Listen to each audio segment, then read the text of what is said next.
नमस्कार, कसे आहात सगळे? तर मस्त मजेत असाल. आजच्या नवीन व्लॉगमध्ये आम्ही तुमचं खूप सारं स्वागत करतो.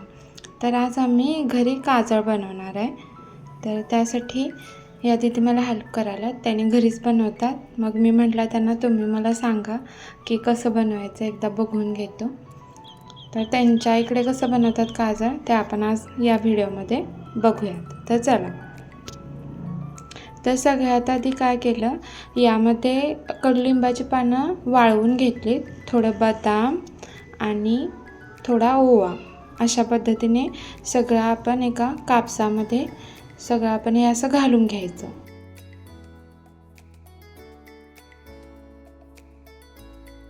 त्यानंतर अशा पद्धतीने सगळं जे आपण त्यामध्ये घातलं आहे ते कापसामध्ये असं पूर्ण पॅक करून त्याच्यावर सरसोचं तेल सोडायचं, मोहरीचं तेल.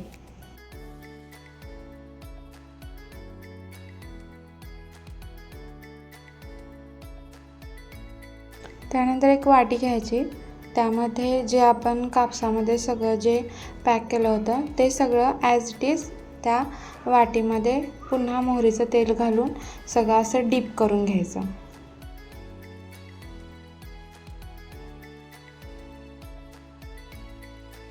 आता याची वाती बनवून घ्यायची त्या कापसाची अशा पद्धतीने.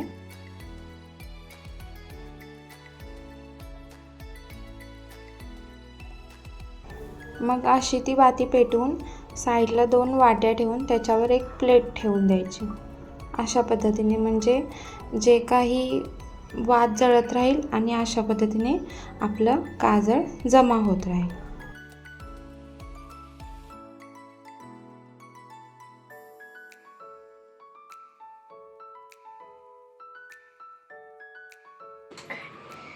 तो गाइस आज हम सही लगा रहे हैं, देखो काजल लगा रहे हैं, देखो ये काजल बना रही है।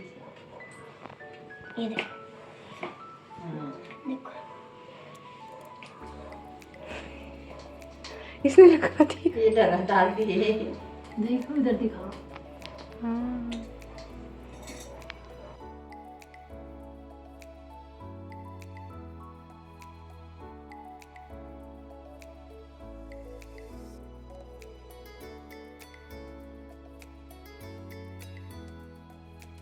तर थोडं थोडं जसं काजळ जमा होत राहील अशा पद्धतीने तर ते काढून घेत राहायचं, म्हणजे ते जास्त खाली पडणार नाही.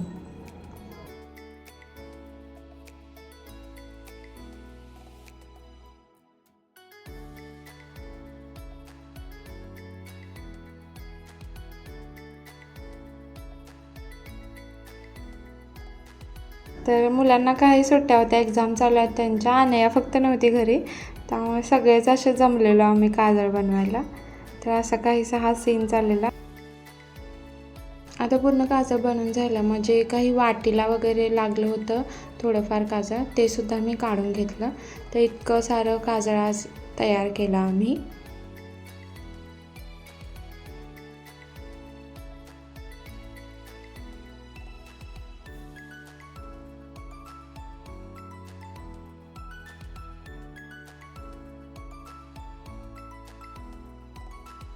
त्यानंतर जे काही काजळ तयार झालं आहे त्याला चमच्याने असं पूर्ण बारीक त्याची पावडर करून घ्यायची, कारण थोडे कण कण असतात त्यामध्ये क्रिस्टल टाईप. तर ते अशा पद्धतीने चमच्याने पूर्ण बारीक पिठासारखं करून घ्यायचं. आणि मी काय केलं, थोडंसं काजळ म्हणजे बनवायसाठी घेतलं आणि थोडं मी सुखच तसंच कणी हे एका वाटीमध्ये बनवायसाठी करून घेतलं. आणि या डब्यामध्ये मी काय केलं, सुकं तसंच भरून ठेवलं, म्हणजे जेव्हा लागेल तेव्हा ते यूज करता येईल. सगळंच नाही बनवलं काजळ, थोडं ठेवून दिलं. तुम्ही बघू शकता अशा पद्धतीने ते पूर्ण हा कापूस त्यात जे काही आम्ही घातलं होतं ते पूर्ण जळून त्याचं असं काजळ तयार झालं. तर जे काजळ बनवलं पूर्ण घरामध्ये इतकं घाण झालं आहे, तुम्ही बघू शकता. सगळ्या डबे हे, आणि नेमकं आम्ही किचनमध्ये केलं त्यामुळे पूर्ण सगळ्या डब्यांवर भांड्यांवर पुरा काळं झालं आहे. आणि हे बघू शकताय, तर किचनमध्ये मी गॅस कट्ट्याखाली बनवलेलं तर पूर्ण जाळ्याच बनल्या आहेत. म्हणजे असं झालं आहे ना की घरात काय झालं, असं फरशी वगैरे पूर्ण सगळं काळं झालं आहे.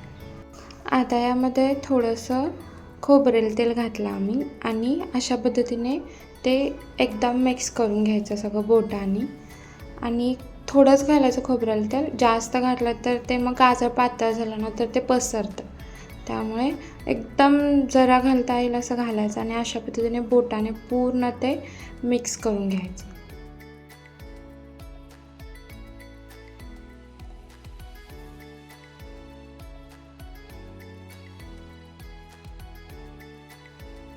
मग गाजर रेडी झालं. अनायाला सुद्धा लावून घेतलं.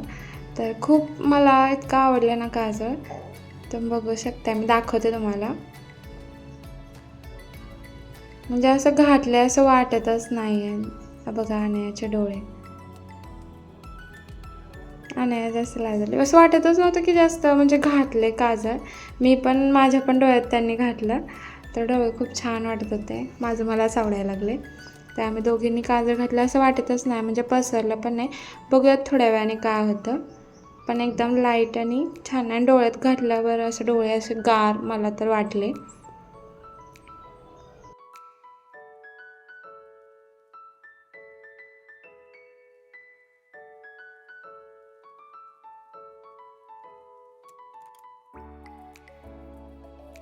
ऐसे हमारा काजल बन गया है, दीदी ने बना के दे दिया. Thank you. बाय. बच्चे बंद कर दो इसको.